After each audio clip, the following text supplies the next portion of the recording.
안녕하세요. 단경입니다. 반갑습니다. 오늘은 아짜방 전설을 읽어드리겠습니다. 아궁이에 불을 떼면 49일 동안 따뜻한 온돌방을 아시죠?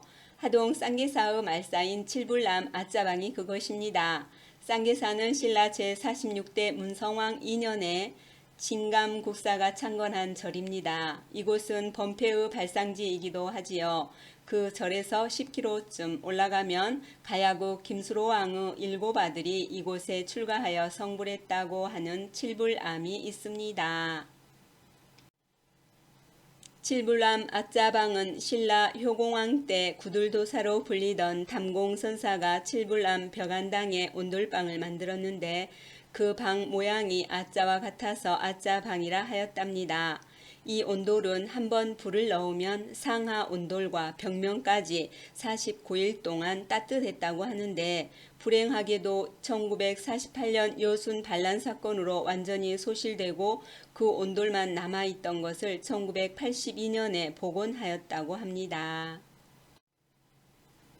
아짜방은 방의 내부 구조가 버금 아짜 모양으로 되어 있어서 아짜방이라고 하는데 이 아짜방이 유명해지게 된 것은 방 크기도 크고 높이도 12자나 되지만 아궁이에 불을 한번 지피면 방바닥의 높낮이에 관계없이 그 온기가 49일 동안 똑같이 따뜻하기 때문입니다. 많은 사람이 그 신비를 밝히려 하였으나 아직도 정확히 알 수 없는 비밀로 남아 있습니다.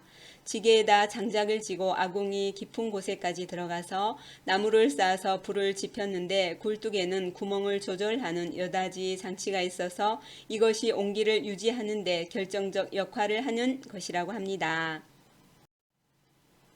칠불남에는 문수동자와 관련된 다음과 같은 유명한 이야기가 전해오고 있습니다. 칠불나무 아짜방은 가장 유명한 선방으로서 이곳에 입실하여 공부하려면 참선 경력이 10년 이상 되어야 가능하다고 합니다.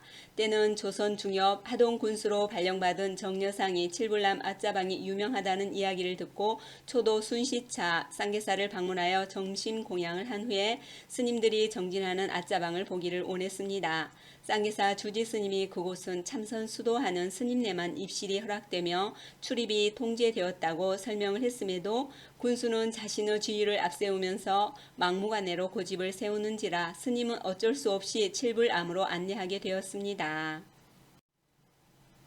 칠불암에 도착한 군수 일행은 이리저리 돌아다니다가 아짜방 앞에 이르러서 문을 열려 하자 안내하던 스님이 선방의 규정에 따라 정진 수행 중에는 조정의 영의 정도 본도 관찰사도 문을 열지 못했다는 설명을 하면서 이제 막 점심 공양을 끝낸 뒤라 앞으로 서너 시간 지나야 문을 열 수 있다는 말을 했음에도 불구하고 하동 군수는 더 호기심이 나는지 나조를 시켜 강제로 문을 열게 했습니다. 마침 늦은 봄 점심 공양을 하고 선방에 들어간 스님들은 가부좌를 틀고 앉아 있어도 충곤증과 식곤증이 겹쳐 모두 졸고 있는 형상이었습니다. 어떤 스님은 천정을 쳐다보고 입을 벌린 채 졸고 있었고 어떤 스님은 머리를 푹 숙이고 방바닥을 내려다보며 졸고 있었고 또 어떤 스님은 몸을 좌우로 흔들거리며 졸고 있고 어떤 스님은 방귀를 뿡뿡 뀌며 졸고 있었습니다. 군수는 속으로 이게 무슨 조선 제1의 선방이란 말인가? 기껏 공부한다는 스님들의 자세가 겨우 이런 것들이었나?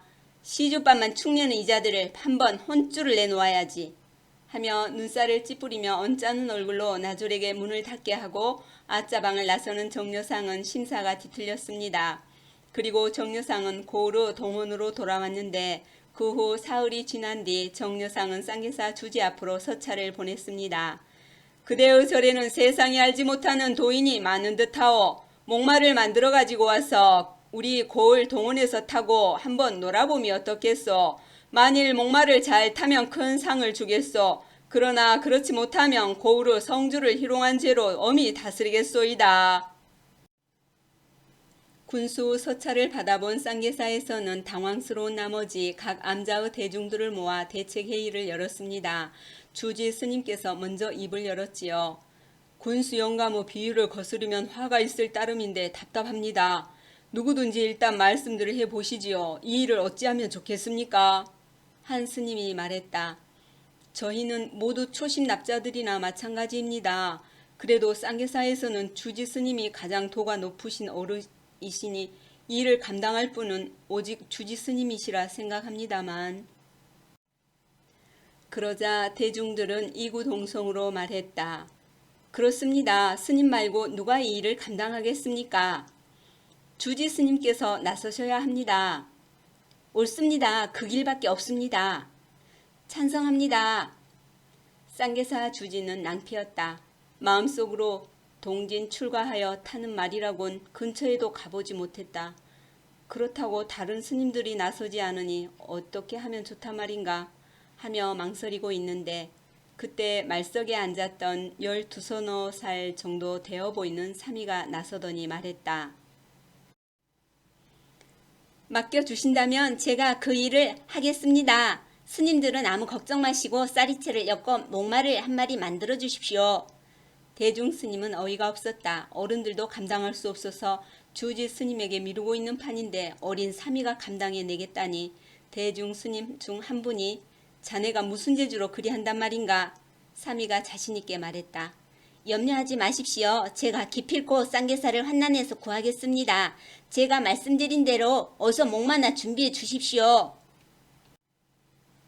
대중들은 하는 수 없이 사미의 말대로 쌀이채로 목마를 만들었고 사미는 저러 나무하는 일꾼인 부목에게 목마를 운반하게 했다. 약속된 날 하동 동원 마당에는 구경꾼들이 이미 빽빽이 들어차 있었다. 사미가 먼저 들어가 동원 마당에 섰고 부목이 목마를 짊어져 동원 마당에 내려놓았다. 정려상 군수가 쌍계사에는 그리도 사람이 없더냐? 저 어린 사미가 목마를 탄다고 나왔으니 그래 사미야 내가 정녕 목마를 탈 수 있겠느냐? 묻자 사미가 말합니다. 사람이 없는 것이 아닙니다. 저희 쌍계사에서는 소승이 가장 어리고 도력도 가장 낮지만 제가 반드시 군수님의 소원을 풀어드리지요. 군수는 사미의 의젓함에 호기심을 느꼈다. 그렇다면 좋다. 내가 목마를 타기 전에 물어볼 말이 있는데 대답해 줄 수 있겠느냐? 네, 스승이 비록 저희 수도 도량에서 가장 어리고 또한 공부도 적지만 말씀만 하신다면 대답해 올리겠습니다. 그래, 내가 며칠 전 쌍계사 칠부람에 갔을 때 들은 말로는 앞자방에는 도인들만 있다고 했는데 내가 보기에는 앉아있는 모양새가 영 도인 같지 않더구나. 원 군수 영감님도 도인이라고 뭐 특별한 모습이 있겠습니까? 그 모양으로만 사람을 판단할 수는 없겠지요. 하긴 그렇기도 하지. 그렇다면 묻겠다. 하늘을 쳐다보고 입을 벌리고 있는 스님은 무슨 공부를 하는 것인가? 네, 앙천 성수관이라는 공부입니다. 별과 달은 왜 쳐다보고 관합니까? 네, 위로 하늘의 천문을 보아 별의 움직임과 달의 움직임을 관통해서 내년에는 비가 많이 올 것이냐, 바람이 오만하게 불 것이냐를 알아야 중생을 제도할 수 있는 것입니다. 비가 많이 오면 비에 대비하고 바람이 많이 불면 바람에 대비를 하는 공부이지요. 그럼 고개를 푹 숙이고 땅을 내려다보며 졸고 있는 스님은 무엇을 하는 스님입니까? 예, 그것은 지하 망명관이라는 공부법입니다. 사람이 죽으면 땅속에 묻히는데 죽을 때 죄를 짓고 죽은 사람도 있고 억울하게 죽은 사람도 있고 말 못하고 죽은 사람 등 별별 사람이 다 있는데 이처럼 지하에 떨어져 고통받는 중생들을 어떻게 하면 제도할 수 있을까를 일심으로 관하는 공부입니다. 그러면 몸을 이리저리 기웃덩거리며 졸고 있는 스님은 무슨 공부를 하는 스님입니까? 예, 그것은 춘풍양육안이라는 공부법이지요. 공부하는 스님은 유에 집착해도 안 되고 무에 집착해도 안 되고 고와 낙, 성과 세, 그 어느 것에 집착해도 안 됩니다.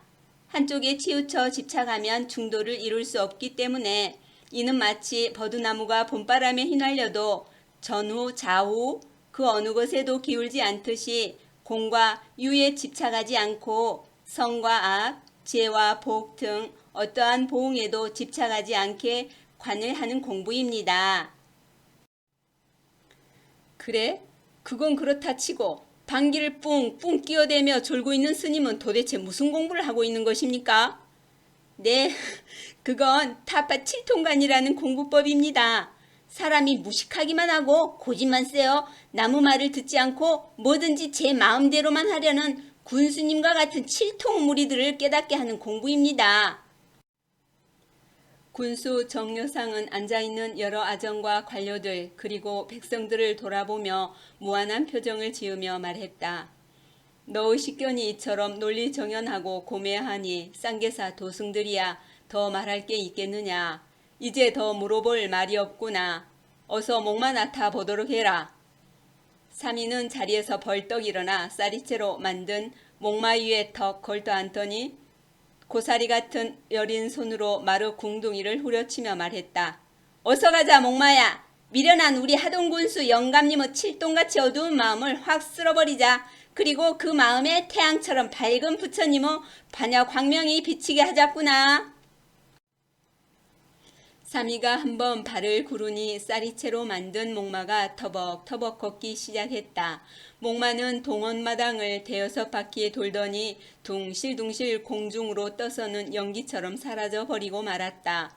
군수와 육방 군속들 그리고 구경 나온 온 고을 백성들은 너무나도 놀라 벌어진 입을 다물 줄 몰랐다. 그 자리에 참석했던 스님들은 그 삼이가 다름 아닌 문수동자의 화연임을 뒤늦게 깨달았다. 그리고 삼이가 목마를 타고 사라져 간 쪽의 하늘을 향해 무수히 많은 절을 올렸다. 한편 군수 정려상은 그 뒤부터 마음을 고쳐먹고 쌍계사와 아짜방의 스님들을 생불처럼 공경하고 공양하였으며 불심을 크게 내어 부처님의 가르침을 독실하게 믿게 되었다고 합니다. 또 육방 군속들을 비롯하여 하동 군민은 물론 백성들도 부처님을 신봉하게 되었고 부처님의 교법이 널리 퍼져 마침내 화장 장엄 세계를 이루게 되었다는 아짜방에 관련된 전설이었습니다.